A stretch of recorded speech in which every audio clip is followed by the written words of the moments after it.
What is going on, ladies and gentlemen? Welcome back, my mixed martial artists. We are here on July 28th, head of OKTAGON 92, UFC Serbia, which will be in a different video this week. Big bunch of action coming up this weekend, and I am here to talk about OKTAGON 92 this week, one of the best cards the promotion has put together all year. In addition, I have an exclusive interview with David Zawada ahead of his fight with David Kozma on this card, so stay tuned for the entire video to check out that interview. Super fun. I really enjoyed talking to him. I mean, I always love repping Germany, but I just gotta say, I love interviewing German fighters. Like, they are genuinely some of the most talkative and awesome people to speak to. So I always appreciate when I get to speak to a German. Yeah, this fight's gonna be a banger. But once again, for those who may be new to the channel, my name is Dylan Nossman, fighting journalist. I am a journalist, fighter, media member, commentator, promoter. I do everything in MMA. But for those who really know me, you know that my passion is European MMA, and in particular, OKTAGON MMA. In my opinion, the best promotion in the world. Obviously, talent goes to the UFC, but at the end of the day, nobody puts on a better show than my boys over here at OKTAGON. There we go. My camera's backwards. Whoop, there we go. All right, so this week we have OKTAGON 92, Szabova versus Pudilova. This is taking place in Schwindt. I might fuck that up. Czech fans don't come at me, but Schwindt is a island in Prague. So in the river that runs near Prague, there's this island. There's these tennis courts there. They were open air. I think seats about 8,000 people, but OKTAGON did a really cool documentary on their YouTube talking about how Andre Novotny went in there and really revitalized the entire kind of area and made it, fully hand mapped out the seating plan to make sure that they could make it happen. So they visited there multiple times. It's kind of turned into a yearly tradition. They've called it their summer party show in the past, but really fun, fireworks, outdoors, just super unique event. And I'm a huge fan of outdoor MMA, and especially when it's done in the right time of year and the weather's good. And they've never really had an issue with that kind of stuff, because Prague in August is probably one of the most beautiful places in the world. I dream to go there someday. But yeah, anyways, at the end of the day, this card, like I said, fantastic. In the main event, we have Lucia Szabova fighting Lucie Pudilova for the bantamweight title. Szabova is already the double champ for OKTAGON. She's looking to defend her bantamweight title now, which is just so impressive. She's, I think, the only female double champ in the world right now. So super impressive, undefeated. She's an amazing armbar, sick striking, but we'll break down that fight in a little bit. But co-main event is my guy, Will fucking Fleury, the best Irishman to ever grace the cage. That's right. Don't come at me. Don't even bring up that other guy's name. Will Fleury is the greatest Irishman, period. Double champ for OKTAGON as well. So we got two double champs on this card. He is facing off with Machmud Muradov, which anybody at ACS, my friends who I train with know, we got a little beef with Machmud. My great friend, boss, coach, Trevor Smith, faced Machmud Muradov in his last UFC fight. And unfortunately, Machmud Muradov knocked his mouth guard across the ring and put him to sleep. So we need to see a little get back here. I'd love to see my guy, Will Fleury, do what he can do. Especially Machmud Muradov coming up to light heavyweight, being that he's been doing other things for other organizations, some 4-ounce boxing matches, some mixed rules stuff. So anyways, we'll break down that fight a little bit more. But first off, let's just start at the first fight of the night. I'm going to pull up my screen here. Let me minimize. Solo layout. Here we go. All right. First up, we have Ivan Klevitz versus Kevin Enns. So again, this is going to be the YouTube free prelim. For those who don't know, OKTAGON runs all their events through a pay-per-view service on OKTAGON.tv. Typically about $15 to buy the pay-per-view. This is prelims to main card, no ads, everything included. One of the best deals in MMA, especially considering just the level of production they put into it. But first fight of the night, we got the Ukrainian Ivan Klevitz, which is interesting because on Tapology he has a record of 4-3. On the OKTAGON website here, he has a record of 3-3. But he is facing off with German Kevin Enns. Both these guys, we've seen them for OKTAGON before. Ivan Klevitz is coming off a pretty dominant win over Snokira, I believe, in the Polish card, which was OKTAGON 80. Octagon 87 or 88, but a few months ago in their first event in Poland. Good wrestler, good kind of all-around guy. Has bounced around Europe a little bit, has some decent amateur experience as well.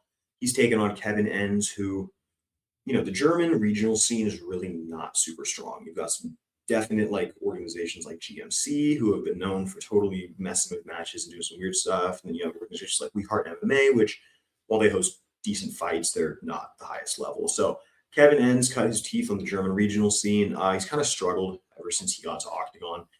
You see he comes in with a 4-4 record.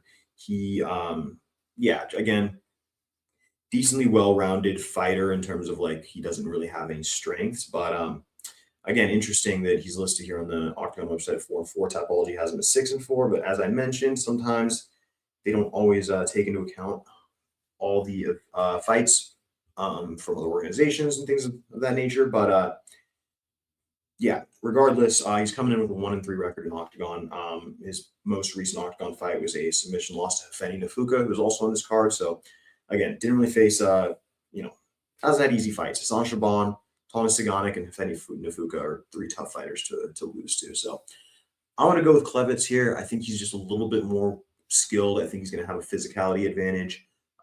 I think that coming off the win in Octagon shows that he's a little bit more of this level. And, Kevin Enns is kind of more just one of those German names they bring in to get some German audience. But next up, we have Roman Paulus versus Harun Kurt, which this was actually a great fight. Roman Paulus, he's been through Octagon a lot. I believe he was part of Octagon Challenge back in the day. He was just a reality show. Strong wrestler, decent boxer and striker. And then on the other side, Harun Kurt. This guy's a buzzsaw. He made his debut for Octagon a couple fights ago. He's undefeated, coming out of NFT Jim Krefeld, which is a good camp up in Germany. And his last fight with Nathan Haywood was really impressive. Nathan Haywood, good karate style guy out of England, and Harun Kurt kind of just dominated him. Really strong wrestler, really physically imposing. This is going to be an interesting fight here. Again, I think both these guys have more of a grappling wrestling approach to their fights. So we're going to see who can really impose their striking game. Roman Paulus, obviously a lot more experience, both just in general and with Octagon fighting high-level fighters. So it's going to be a tough one. I think Harun Kurt's going to get it done. I think, like I said, his wrestling is a little bit better. He's really physical, really tough, and especially if he can get some ground and pound going, beat Roman up a little bit in the first couple rounds, it's going to be tough for Roman to find a finish, which I think is going to be, if he gets behind the scorecards, it's going to be tough. Which I also want to remind everybody, Octagon has open scoring, which is fantastic because you get to see literally the scores of every round after every round. So shout out to Octagon for that. But I'm going to go with Harun Kurt by decision here. This is at bantamweight. Roman Paulus is normally a bantamweight, but he's gone up and down to featherweight and bantamweight. So next up at the card, we have David Hosek taking on Daniel Schwindt. Also, forgive me if I mess up any of the pronunciations on characters such as the Czech S. Obviously, Czech's not my specialty, but this is a fun one. David Hosek, he's like one of the true veterans of Octagon. Fought for the first time in Octagon at Octagon 7. We're obviously at Octagon 92 now, so he's been, with the promotion. He's gone away. He's fought for organizations like KSW, a couple other regional organizations, RFA. He's really been all around Europe. But at 33 years old, he's definitely not out of his prime, but he's definitely fought a lot. Had some wins, had some losses, and it feels like it's almost one of those situations Octagon might have grown out of him a little bit. At first he was really dominant. One of the good Czech, Slovak names of the scene, but again, he's kind of stayed at that level, and you've seen a lot of guys kind of surpass him. Daniel Schwindt, on the other hand, this guy was on a really hot streak. Got a couple knockouts early in his Octagon run, built a little bit of hype, but he has been on a little bit of a rough streak lately. Coming in at 8-5, he's on a 2-fight finish loss streak. First one came to Vlasto Chepo, which was part of the Game Changer middleweight pyramid, the tournament, I should say. Vlasto knocked him out. Brutal fight. Vlasto is actually making his UFC debut this weekend versus Gabriel Urbina at UFC Belgrade. So definitely not like a bad loss to have on the record for Schwindt. He gave a good account of himself. Was brutal fight. Definitely recommend watching on YouTube if you're interested. But he then faced the Irishman Brian Manning in this next fight. So this is Brian Manning's debut, and he was kind of he's dangerous, very good striker. And Brian Manning just mauled Schwindt here. Obviously, he had that saw walkout. He had a lot of cool stuff going on at that fight, but he really announced himself by beating somewhat of a known commodity for Octagon and Daniel Schwindt. Definitely one of the more popular German fighters. And yeah, I mean, this is going to be a chance for him to kind of prove that he's still with it. Like I said, I believe that Hosek is kind of that older class of Octagon fighter. Maybe not quite with the current talent level of the promotion. We've seen him have success in small organizations like RFA and the Czech Republic and things like that. But at the end of the day, I think that Daniel Schwindt, his finishing ability and the slight step down in competition is going to be really good for him. So I'm going to go with Schwindt by second round knockout here. I think he's going to get it done within the distance. And again, he's young, he's talented. I'd really like to see him kind of get back on the horse here because he's an exciting and fun name to have in the middleweight division, especially with the popularity in Germany for Octagon. But next up the fight, we have Jakob Chimp Tichota taking on Firas Daud. Jakob Tichota is a crazy story. He's been, despite just being 6-4, he's been around Octagon for a very long time. He fought Lucie Keita for the title early in his career. Lucie Keita, I believe, broke his collarbone in the first round and then ended up finishing him later on. But he, ever since that fight, he's been 1-2 on his record. He did go back to PML, which PML is a Muay Thai and MMA promotion that operates in the Czech Republic. They almost operate as like the B leagues for Octagon. So a lot of times they'll kind of rotate guys in and out. Stars for Octagon, if they're on a rough streak, they'll go back to PML, get an easy win, kind of get back on a win streak, and then come back. Aaron AB did that before his most recent return to Octagon. So again, it's actually like a really good system they have going there. Very, very similar promotion production, and they exchange a lot of fighters. For those who do know, my boy Marek Mazuk got absolutely slept in a kickboxing fight for PML, which was not supposed to happen. Went back to fix his record and lost again. So definitely doesn't always go to plan. It's not like they're fighting like complete tomato cans, but definitely a significantly lower level. So Jakob Tichota, again, went back to PML, got a win there, back on the win streak, coming in at 6-4.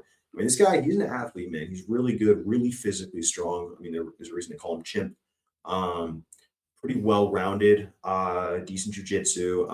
Again, I think he can get a little overwhelmed on the feet, but he's tough as nails. So good luck getting him out of there. Excuse me. On the other side, we have Firas Daud, who is coming off his Octagon debut, won that one by unanimous decision. Misspoke. He lost that fight by decision to Vaclav Stepan, who it was a tough fight, man. Really, really action-packed. A lot of people felt like, were saying, wish they would have seen it go 5 rounds. Obviously, it was a prelim, so not going to, be booked for 5 rounds at this point in their careers. But the point is Daud has great cardio. He is he's a very moving forward fighter. He almost a little too much. He definitely lost some exits on the circle out for his opponent when he fought Stepan, and he definitely throws in flurries where he's kind of pumping his arms. So he definitely leaves himself exposed to get hit.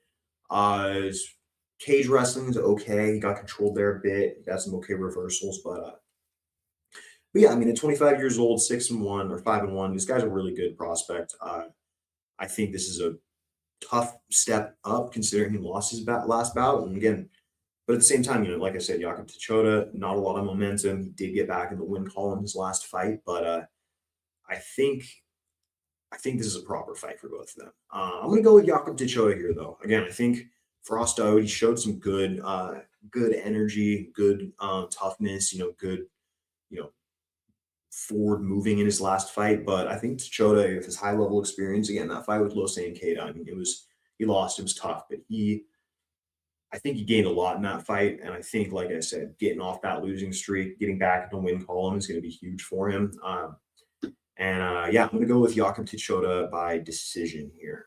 Maybe split, like I said, Firas can see him getting a couple rounds, not a couple, getting around in there, maybe 2 on a couple of different scorecards, but I think Tichota is the more well-rounded fighter and will be able to out-footwork Daud and probably outstrike him as well.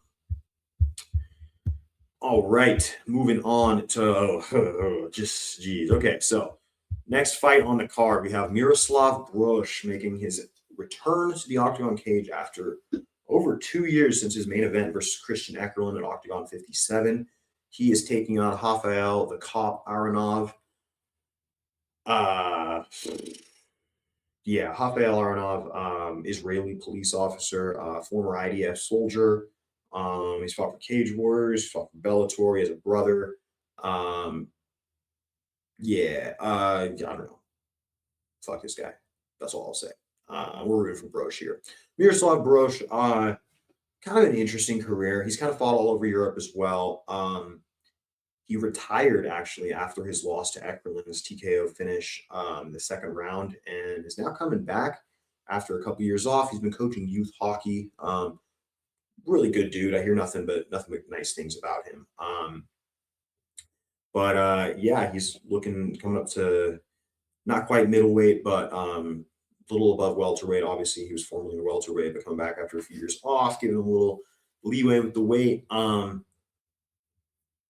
Again, I hope we get Miroslav by knockout. The guy's got finishing ability. He's got power. He looked a little bit slow and kind of on the back foot against Eckerlin in his last fight. I think if he can keep this fight off the mat, he's going to have a better chance. But Aronov by round 1 KO is very live. This guy, he moves forward. He's aggressive. He doesn't really care about what's coming back at him, which will leave him open. But at the same time, he facing a guy who maybe has some ring rust, hasn't fought for a little bit. I think if Aronov goes at him, I think he will have a good chance to win this fight. But let's hope the IDF terrorist gets knocked out. That's my opinion. So moving on to some more exciting bouts. This is where the real meat of the card happens. We have Jakub Batfalski versus Wojciech Khol. This is a weird one, man. Jakub Batfalski got a lot of hype early in his octagon run. I mean, he's just a kid. I believe he's only 22 or 23 right now. Let me fact check that real quick. But great striker, really long and lanky. He is, really good front kicks. He kind of reminds me of Thomas Mudroch, who's also on this card. Let me pull up the actual details. Here we go. Yeah, 23 years old, young guy. And had a couple rough moments though. He stepped in and faced Joni Palakai. Short notice in a main event, which Joni Palakai just fought Magomed Bachayev for the featherweight title. So obviously, big step up in competition.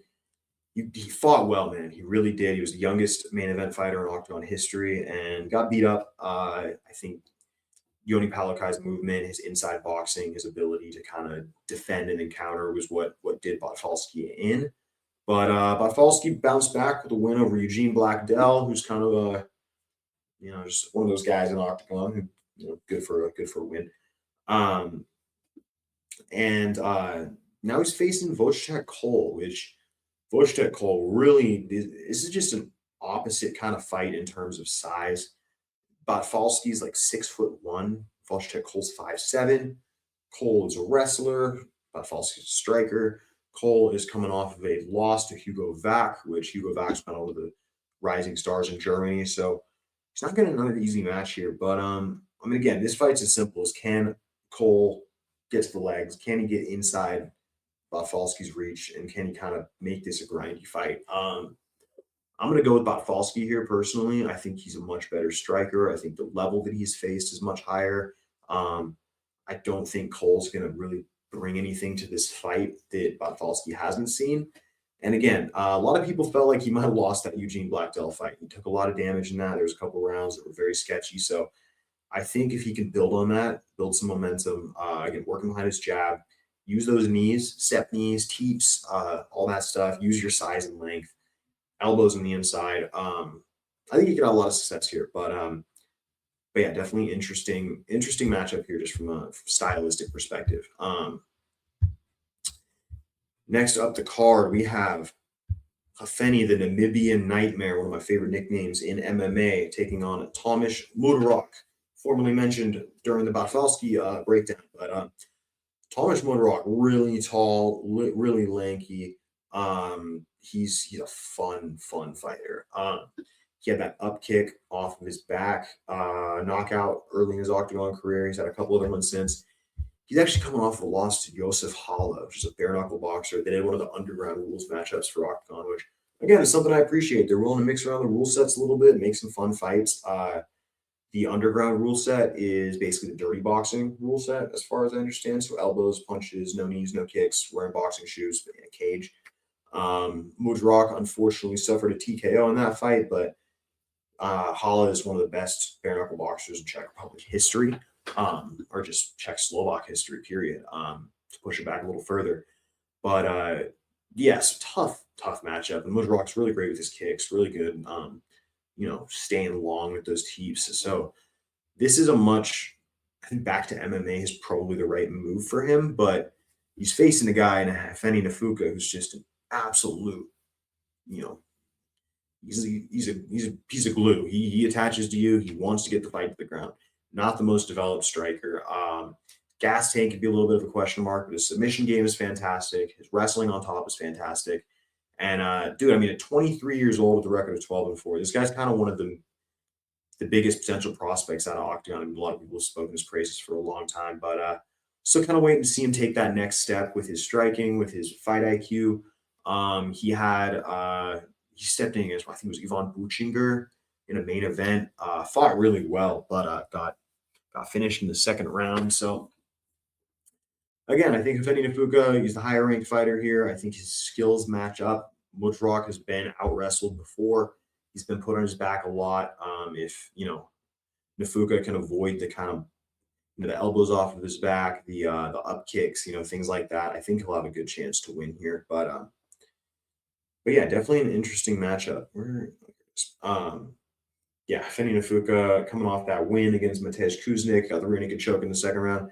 And that fight to Mateusz Kohu was a really weird one. A lot of people didn't expect him to lose that. So again, he's had some back and forth results, but I am going to go with Feni Nafuka by decision or maybe even submission in the second or third round. But good fight. Very excited for this one. Moving up the card, we have our final three bouts. Battle of the Davids. David, the Pink Panther Kozma, taking on David Zawada. David Kozma, for those who don't know, is a legend, absolute legend, not only in Octagon, but just in the Czech-Slovak scene in general. Welterweight champion, defended his belt 5 times, is responsible for the most incredible wars in Octagon history. We go back and watch him versus Leandro Paulo Silva. Really any of his title defenses. It's really incredible stuff. He's taking on David Zawada, one of the German pioneers, one of the first German fighters to really have some success in the UFC. Choked out Abubakar Nurmagomedov by triangle choke in Moscow in the UFC. He's come back to Octagon. He's had a little bit of mixed success, fighting up at middleweight, but he's finally back down at his normal weight class. David Kozma, he was on a streak of 3 consecutive knockout losses, really looking like he was done. I mean, he's taken so much damage in his career. You see, even at 32 years old, 33-15 record. I mean, that's 48 professional fights in 33 years. I mean, 33 years of being alive. He's been a pro for, maybe 10 to 15 of those. So really incredible stuff. But Zawada, he's a powerhouse, man. He's good. He's got power on the feet. Not the most technical striker, but definitely can land. And on the ground, really slick submission game. He heel hooked Hojat Kajavand fought this past weekend against Patrick Kinsel. So he's really dangerous. And Kozma is much more of a wrestler. I'm actually going to input my interview here with David Zawada here. Obviously, if you guys want to skip ahead to the rest of the picks, feel free. But, I had a really good time speaking with him. We talked about this matchup a lot, his career, where he's at, kind of the matchup with Kozma. So this is something new. I'm going to drop this interview right in the middle, and I will see you guys in about 15 minutes once we finish up with David Zawada. All right. Ladies and gentlemen, my name is Dylan Nossman, DSK Combat Sports, and I am joined today by a very, very special guest, David Zawada, ahead of his massive fight upcoming in Octagon 92 in Stanica this weekend, the Czech Republic versus David Kozma, another legend of the European scene. First of all, thanks so much for joining me today and Second of all, how are you feeling? Just a little less than a week out. Obviously, preparation is probably done, but how are you feeling ahead of the match? Oh, I feel good. I had a really good camp. I've been in Poland in Warsaw for 3 weeks in WCA gym. Mm-hmm. It's really a hype gym in Warsaw, and yeah, I was there for 3 weeks training camp, and the rest, like last 2 weeks, I was here in our gym in Düsseldorf, Mountain Fighters Academy. So we did our homework, special for the fight. And yeah, I feel good. Now it's the fight week. The worst part before Mm-hmm. me is the weight cut, Absolutely. and afterwards it's just fun. So all good. 100%. Well, I gotta ask. You're coming off of a win. You were on a little bit of a rough patch there, Yeah. and now you won that amazing fight with Daniel Lugotsky in the last your last time out. Obviously, it was a war, but you came out on top. How much better does it feel going into a training camp off of a win? With that confidence kind of back and feeling like you're back on the horse. Yeah, I have this a lot of moments in my career was like that. I came like also when I signed with the UFC, the first two fights I get a loss, and then I go also to Moscow fight the brother from Khabib and Nurmagomedov, Abu Bakr, and everybody say, hey, no, don't do it because when you go there, this guy is, because of the name Nurmagomedov, don't fight this guy. You have two losses. Now when you lose, you are out of the UFC. And I go there, under pressure. I think I can perform better. Yeah. And but when I come back to the winning street, I feel also good because it's motivate me that like my old Zagat style came back, like what I showed last fight. Before the fight was like I had a little bit struggle with some injuries in the camp, but I don't want to do some how do you say excuses. Yeah. Because when you step into the cage, you're ready to fight. But my plans go wrong. I try to wrestle with the guys in the middleweight division, what is not my division, Yes, and now I'm back in the welterweight, and I think this is my division, and this time I will perform again. Mhm. Yeah. Well, like you said, all fighters go into fights hurt or injured to some extent. There's Oh, always something a little wrong, so you kind of just got to push through those moments and fight the way that you can. But yeah, that was something else I wanted to ask you about. Obviously, you fought some of the toughest fighters in Octagon at the middleweight in the middleweight ranks, and never really turned down anybody who might be a tough challenge. But now you're back down at 170. How does it feel again for you for the physical transition, but also just mentally to be back in kind of your home weight class where you feel like you've had the most success? yeah, physically I feel really good. Also what I feel better now is that I'm more faster. I have not too much weight for moving my body. So it feel I'm light on my feet. I move better. The punches come quicker. I have better reaction time. And yeah, this is me. And the only thing was the weight cut, because before I was like eating what I want and anytime I want, but this time I remember then okay, this was my short way to middleweight because I want to enjoy life. Yeah. When you get older, also the part will be harder to cut Yeah. weight. Mhm. But I tell you true, I feel really good. I thought it will be hard, but it's not that hard that I thought it is. Because I think also because I'm experienced enough now. Yeah. I turned 36 on 1st August, and Oh, yeah, early birthday. yeah. I turned 28 on August 12th, so just after you, couple weeks. Ah, cool. Yeah. Yeah, Nice. very cool. So I want to ask about this matchup with Kozma. Obviously, he's a true legend of not only the Czech Yeah. Slovak scene, but just European scene in general. Longtime welterweight champion. He Mm, had a little bit of a rough patch as well. I think everybody knows kind of an yeah. open secret. He got knocked out a few times. His chin was looking a little rough, but he came back and used his wrestling and defeated Mm. Joseph Whitner in his last fight. How are you approaching this matchup? Because obviously, his weaknesses seem to be in the striking, yet at the same time, you have such a proficiency with the grappling and the submission game. And I'm Mm. just curious how you feel this fight might play out with a guy like Kozma and his skill set based on what you are good at and where you might feel the fight goes. Yeah, I see. He has like similar last four fights like me, like three losses before our last win. He win by decision. I win by decision the last fight, and before he had like this three knockouts. I get also TKO twice and one decision loss. Yeah. So we have both experience. He have a little bit more experience. He have more fights. He was champion in the welterweight, like 5 times defending his belt. I think he has the experience. He can come back strong. You know, I'm prepared for the best David Kozma, which we will maybe see on the 1st of August.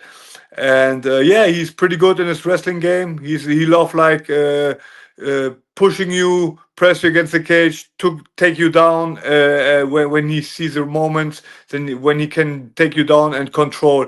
He didn't go too much for submissions, but I think he can change some stuff that he want to trap me. But we are prepared for everything. You know, when everybody watch my fights, I have no secrets. You know, I like to strike. I like to go forward as well.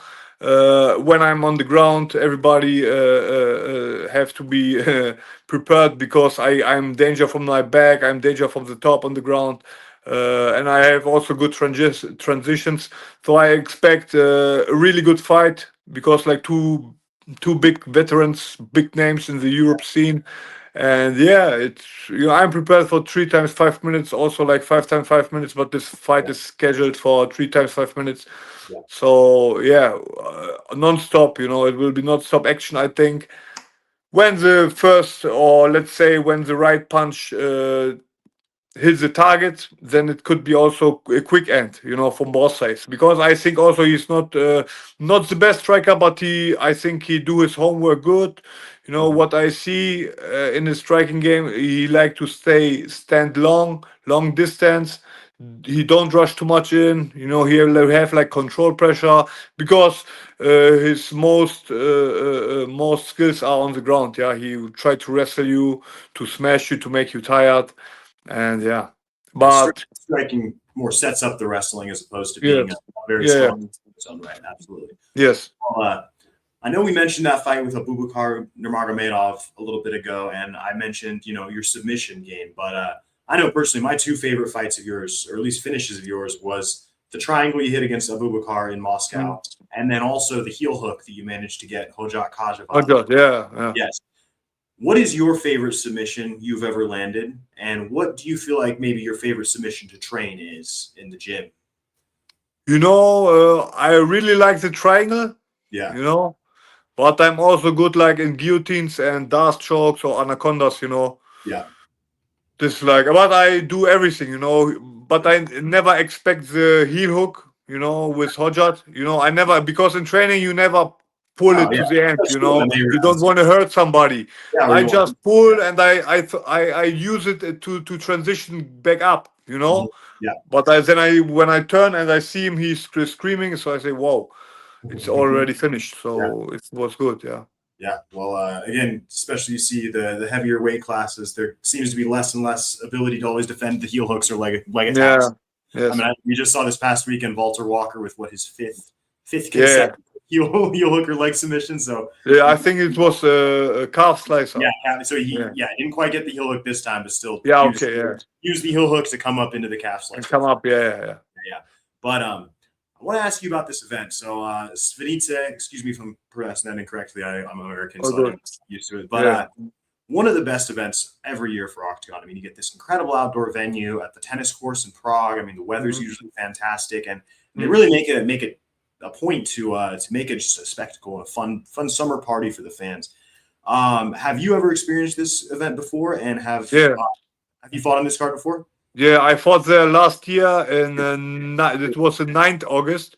Okay, yeah, Well, my fight with Kamil Onishuk, that's I right. lost by decision. That was also there on Stavnice. Yes. It's Okay. really nice crowd, you Yeah. know. When the weather is nice, beautiful area. I mean, I fought in Eden too, you know, Yeah. in Prague. It was a bigger area, like 30,000 people, but I feel Stavnice a little bit more, you know, because Yeah. it's not too big. You feel the crowd a little bit, and it's like, yeah, it's cool. Cool event. I'm really happy that I could fight. Yeah, this time there again. Yeah, well, again, like you said, I feel like it's so much better for the fans because there's not a bad seat in the house. You know, even with the Eden, as amazing of an environment it is, it's so Yeah. large that I'm sure seeing the cage Yeah, and and seeing it's built also up, you know, it's like yeah, high. it's You look, right down into it. yeah. Exactly. Yeah. So again, so now that obviously you've checked off two of kind of the three biggest stadium shows that Octagon has. Do you have any interest if things go well and potentially trying to get on the Frankfurt card coming in September? Yeah, you know, actually, it was like planned to be part of this, but now because I fight 1st of August, because my plan was before to fight 11 July in Cologne, Oh, okay. and then I would have better time to prepare for the 26th September. And now also because the 1st of August is my birthday, Yeah. so me and my wife we go for holidays after my fight, you know, so I take a break and then to come back like 4 weeks to the show, it Yep. will be hard. Also with the weight cut, when you are on holidays, you also want to spend a little bit time to eat. Yeah, you're not worried about Yeah, your weight on holiday, of course. yeah. But I think maybe next year if they came back, you know. So I hope I will be part of it. Maybe I will be part this time as a you know to watch it. You know, come back to watch. But I don't think that I will be fight there. It's too short. Yeah. Well, I did want to ask you, obviously, about your wife as well. I know on social media you guys are, you know, post a lot of great videos and very funny content. But Mm. as somebody who I fight myself and I have an amazing supportive girlfriend, and I just want to hear what you have to say about how much it means to have somebody who's always there supporting you in such a hard sport, and kind of just, you know, give you a chance to talk about her and what she means to your life and your fighting career. Yeah, she means for me everything, you know. She's a part now of my life. What is after my career, you know. And I like to do some family with her. To you know, she also stays every time on my back. She give me also some tips. You know, she didn't know don't know nothing about the sport, but she's smart. You know, so she know how to act on some actions, and she give me some ideas, That's amazing. and I think, hey, it's really good, you know, Yeah. and I try to use it, and we both, you know, we try to push us, and this is a really big part of a relationship, and I'm really happy that I have a wife like this on my side. Yes. Well, again, it's, you know, fighting it's a very individual sport. It's just you in the cage, Yeah, but obviously of you need course. so many more people to support you and help you, whether it's teammates, family, you know, Mm. partners. So, before we finish up here, I did want to ask about your training a little bit and just some of the training Mm. partners that pushed you. I know you say you split your time between Poland and then Dusseldorf in Germany as well. Yes. Talk to me just a little bit about the differences in those training camps, what you kind of get from each of them, and maybe, you know, shout out some training partners who really helped you out for this camp. Yeah, so in Poland there's a lot of guys, you know. The coaches are also like known in KSW, like Andrzej Agiev, Yes. and the co-coach is Arbi Shamaev, so two Chechens guy, Yeah. and yeah, there are a lot of young guys. You know, one guy also win now last weekend, Christian Wisniewski, really big talent. One of my sparring partners. Then it's the one guy, also Chechen guy, Amir. He also fight on this Saturday, but in Poland. And they have a lot of young guys, young killers, you know. And there was like more on the grappling and wrestling stuff because they are really good on this, but also striking, but more specific on MMA parts like cage work and from the ground and stuff like that. What I need against Kozma, you know. Yeah. And yeah, and here I train with my good partner Cameron. It's a really good also wrestler, really good sparring partner. I did my last sparring with him, and we had like 3 times 5 minutes, really good rounds, you know, without injury. But he got me one blue eye, so Just a little bit, yeah, yeah. But it's all good. It happened. Good that it's not a cut. Yeah, but we did our homework, and everybody was happy. Now just you know the weight cut also sharps the hands a little bit, sharps the movements on the ground, and then then we the hardest part this week is just to make the weight. Yeah. And if the weight done, then we go out there and have fun, you know. Also, of course, with a little bit pressure because everybody want to win, me Yeah. too. And yeah, we go out there and try to smash. It's business time. Yep. Yeah, it's business Yeah, time. Yeah. absolutely. Well, Any last before we leave, any sponsors, anybody else you'd like to thank who's really helped you out for this training camp? Yes, I thank my sponsors. It's a really good friend from Pantel, a logistic firma, Jochen. Thank you very much. Also Patrick from PG Design, also good guys. And House Your Guru, thank you. And my sponsors for supplements is Elite. Really good supplements, protein, creatine, what you need. And also I have like a catering service from Prep the Food, who did me the wake up much easier. I didn't have to cook too much. And yes, and for everybody, for the gym, for my boxing coach Pasi, we did also today really good work. My partner from the gym, Mountain Fighters Academy, Ilya Izaguev, my brother too, Martin Zawada, but he cannot be on this weekend by my side. And my friend and my new management, knockout management, Milos Rifi, also want to say thank you for staying back. And everybody who supports me, thank you very much. And watch this Saturday Octagon 92 on octagon.tv or RTL Plus.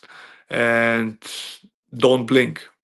Exactly. David Kozma versus David Zawada. Fantastic Yes. matchup. Once again, thank you so much for taking the time to talk to me today. I can't wait to see your fight this weekend. And yeah, ladies and gentlemen, do not miss it. Saturday, August Yes. 1st. Thank you, brother. Thank you very much. Bye. Welcome back, guys. I hope you enjoyed that.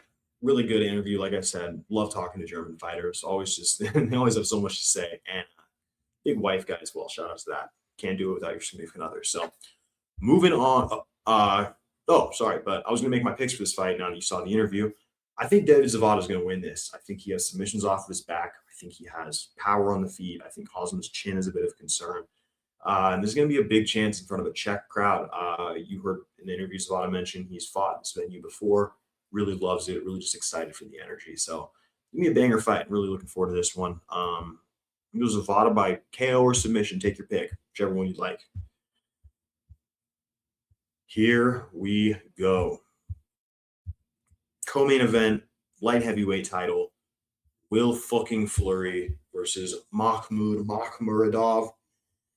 I think this is the highest ranked fight in Octagon history in terms of Fight Matrix rankings. Both these guys in the top, I think, 75 of their respective weight classes. Will Fleury, I mean, he's just been on an absolute heater for Octagon, winning the light heavyweight title, winning the heavyweight title, defending both belts. I mean, he's just on another level right now. Knocked out Kasim RS just a couple months ago, and he was actually supposed to fight. We're supposed to rematch Daniel Skvor for this fight, but DD he pulled out just a couple weeks ago. And Machmud Muradov, as I mentioned at the beginning of the video, he's been doing a lot of other stuff, fighting for Fame MMA, some other kind of almost freak show organizations around Czechia and Europe. But he's back with Octagon. He never lost his middleweight belt, so this is his chance to become a double champ. I mean, it's really just a fantastic fight. Machmud's got good striking. He's got good power. He's dangerous. He's well-rounded, but I think the difference is going to be the size here. And Will Fleury, he's a European champion in no-gi grappling. He's a great wrestler.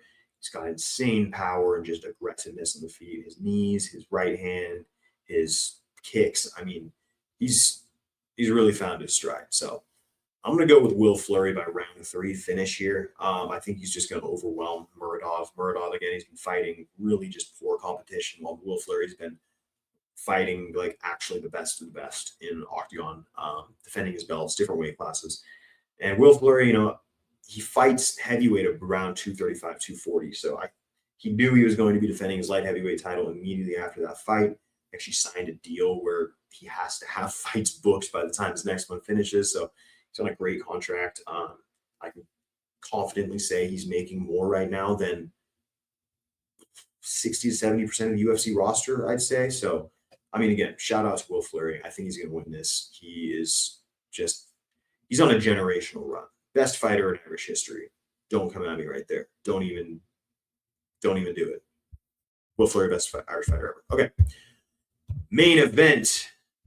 Lucia Szabova versus Lucie Pudilova. A lot of you guys may be familiar with Lucie Pudilova. She fought 11 times for the UFC. not the greatest record, but always put on fun fights. She's a good striker, great jab, moves forward, decent ground game. And she's kind of a Czech Slovak legend as well. I mean, one of the more known female fighters, one of the more accomplished female fighters out of the region. She's only 30 years old again with a record of 20 fights. She's fought, I mean, she was one of the early pioneers in Octagon. She fought early in the promotion. She went to the UFC, came back to Octagon. She's really just been always there. So, really solid fighter. And she's taken on Lucia Szabova, who is, I mean, if we're being honest, probably the most talented fighter in Octagon. She's just unstoppable. Her arm bars are incredible. Her striking is incredible. Her grappling, her wrestling is incredible. She took a little time off to have a kid, but ever since she's been back, I mean, she's just once again dominated. She's really, I mean, the UFC should sign her. I mean, she's the best woman not signed to the UFC right now. Also, I mean, okay, Dakota Dicheva and Lucia Szabova, two best female fighters outside the UFC, without a doubt. Yeah, as much as I love Lucie Pudilova, this is such a tough fight. I mean, Lucia Szabova, 11-0 for Octagon. She's fought her entire career. She just knocked out Lediane Fernandez in her last fight. It was a really tough Brazilian.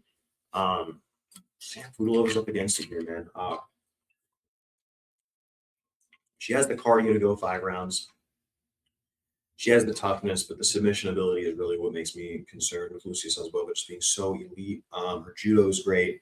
She can hit throws. I mean, there's few women who I've ever seen that are as well-rounded as Lucia Szabova. So, again, man, tough fight. I'm going to go with Lucia by finish, probably 3rd round submission. And yeah, I mean, in a perfect world, for those who know, Will Fleury and Lucie Pudilova are actually dating now. They train out of SBG Ireland together. So if we can see both fighters take home belts, it would be a really, really cool story for Octagon, really, really cool story for them. I'm personally rooting for that. But in the main and co-main, I have Lucia winning the main and then Will Fleury winning the co-main. So once again, incredible card. Just really, really high-level stuff from Octagon. Octagon 92 in Schwindt, pronunciation right there. But yeah, that's going to do it here for us today. Once again, thank you so much for joining. Octagon, for, again, anybody who's really feeling fatigue from the UFC, fatigue from just the poor state of MMA, please, I'm begging you, check out Octagon MMA. It revived my love for international MMA and just MMA as a whole. And again, it's going to be a fantastic card this weekend. If you're going to tune in anyone, this is definitely one who wants to do it. So drop a like, subscribe, comment if you want. Let me know any feedback, concerns, anything like that. Follow me on Instagram, DSK Combat Sports. And yeah, we will. I'll see you again probably tomorrow with another video breaking down UFC Serbia. Peace.